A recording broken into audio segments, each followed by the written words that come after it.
Coba deh, kalau dengar kata perang salib, apa sih yang kebayang? Pasti kesatria berbaju zirah, pertempuran epik antara Kristen dan Muslim buat rebutan Yerusalem kan? Ya, itu emang bagian dari ceritanya. Tapi kenyataannya selama 200 tahun, ceritanya itu jauh lebih rumit, lebih politis, dan jujur aja lebih aneh dari sekedar perang suci. Jadi, apa ini beneran sesimpel perang agama?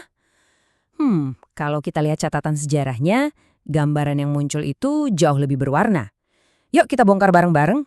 Oke, emang benar agama itu jadi headline-nya, jadi panggilannya. Tapi pemicunya bukan cuma itu.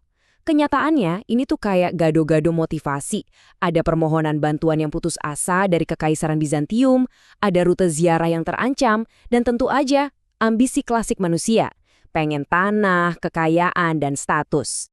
Oke, kita mulai dari awal banget ya, dari percikan apinya. Bagian pertama, percikan api salib. Disinilah seruan seorang paus bertemu dengan permohonan seorang kaisar. Perang ini tuh nggak kejadian dalam semalam.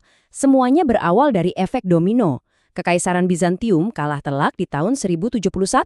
Akibatnya, rute ziarah jadi nggak aman. Puncaknya di tahun 1095, Kaisar Alexius I itu awalnya cuma minta tentara bayaran buat merebut kembali wilayahnya. Tapi permintaannya ini sampai ke telinga Paus Urbanus II yang melihat sebuah kesempatan yang jauh lebih besar. Nah, lihat deh gimana Paus dengan cerdiknya membingkai ulang permintaan ini.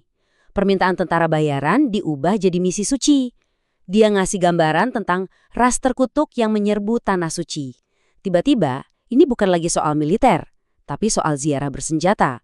Sebuah jalan pintas ke surga bagi para kesatria yang mau bertarung atas nama Tuhan. Mari kita lanjut dan lihat gimana kelanjutannya. Bagian 2, gelombang pertama dan penaklukan. Ternyata hasilnya itu di luar dugaan dan brutal banget. Panggilan perang ini dapat respon yang cepat, tapi juga kacau. Responsnya itu pecah jadi dua gelombang. Pertama ada yang namanya Perang Salib Rakyat. Isinya rakyat jelata yang nggak terorganisir, dipimpin sama Peter the Hermit. Mereka berangkat duluan dan ya nasibnya tragis, langsung dihancurkan.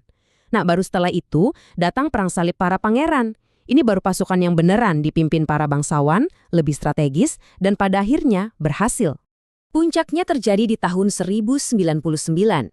Di luar dugaan semua orang, pasukan ini berhasil merebut Yerusalem.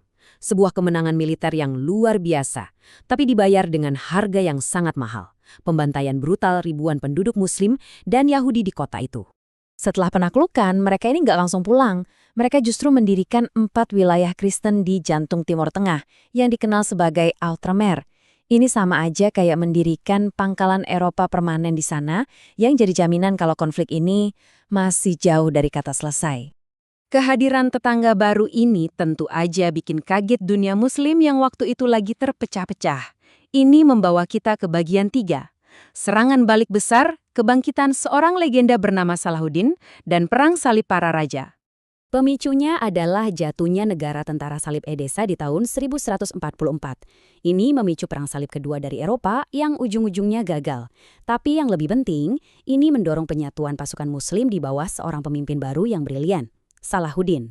Ketika dia berhasil merebut kembali Yerusalem di tahun 1187, itu jadi panggung untuk bentrokan paling legendaris, Perang Salib Ketiga, Perang Salib Para Raja, yang mempertemukan Salahuddin dengan tokoh sekaliber Richard the Lionheart dari Inggris. Pertarungan legendaris ini ternyata nggak berakhir dengan kemenangan mutlak salah satu pihak. Richard the Lionheart gagal merebut kembali Yerusalem. Perang ini justru diakhiri dengan Perjanjian Jaffa, sebuah kompromi. Yerusalem tetap di bawah kendali Muslim, tapi peziarah Kristen yang gak bersenjata boleh datang berkunjung. Sebuah akhir diplomatik untuk perang yang begitu brutal. Nah, setelah drama Perang Salib Ketiga yang menegangkan itu, ceritanya mulai jadi aneh. Misi aslinya jadi kabur entah kemana, ini membawa kita ke bagian 4, misi yang persesat dalam kekacauan. Perang Salib keempat ini contoh paling sempurna dari betapa kacaunya misi ini. Rencananya serang Mesir. Masalahnya, mereka nggak punya duit buat bayar kapal Venesia. Solusinya, mereka malah nyerang kota Kristen, Zara, buat bayar utang ke Venesia. Dan puncaknya, misi mereka dibelokkan total buat menyerang dan menjarah Konstantinopel, kota Kristen terbesar di dunia, sekutu yang harusnya mereka bantu. Ironis banget. Penjarahan Konstantinopel ini dampaknya dahsyat banget. Peristiwa ini memperdalam skisma Timur Barat, yaitu perpecahan yang udah berlangsung 1000 tahun antara Gereja Katolik Roma dan Ortodoks Timur. Bayangin, orang Kristen menyerang orang Kristen. Ini menciptakan luka yang kayaknya nggak pernah benar-benar sembuh. Perang salib masih lanjut, tapi hasilnya campur aduk. Perang salib kelima misalnya, itu usaha lagi buat menaklukkan Mesir, pakai kekuatan militer. Dan ya gagal lagi. Tapi, terus ada yang aneh. Perang Salib ke-6 justru berhasil merebut kembali Yerusalem. Bukan pakai pedang, tapi lewat perjanjian damai selama 10 tahun dengan Sultan Al-Kamil. Kemenangan diraih lewat meja perundingan, bukan di medan perang. Luar biasa kan? Jadi, setelah berabad-abad pertempuran, politik aneh, dan diplomasi tak terduga, gimana akhirnya semua ini? Yuk kita lihat babak terakhir dan gema yang ditinggalkannya. Bagian 5. Akhir dan gema, sebuah warisan 200 tahun.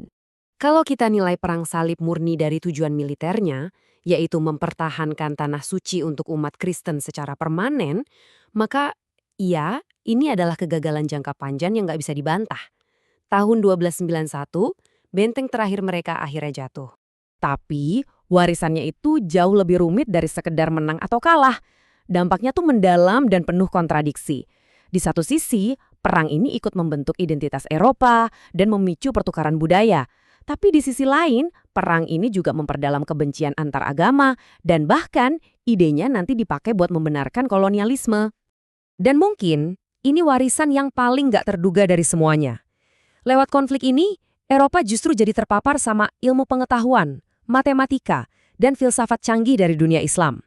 Interaksi inilah yang mungkin jadi salah satu percikan api yang menarik Eropa keluar dari zaman kegelapan menuju Renaissance. Jadi intinya adalah sebuah paradoks. Perang salib itu konflik yang brutal, dengan konsekuensi yang mengerikan, tapi di saat yang sama juga menciptakan koneksi tak terduga yang mungkin ikut membentuk dunia modern. Ini ninggalin kita satu pertanyaan besar.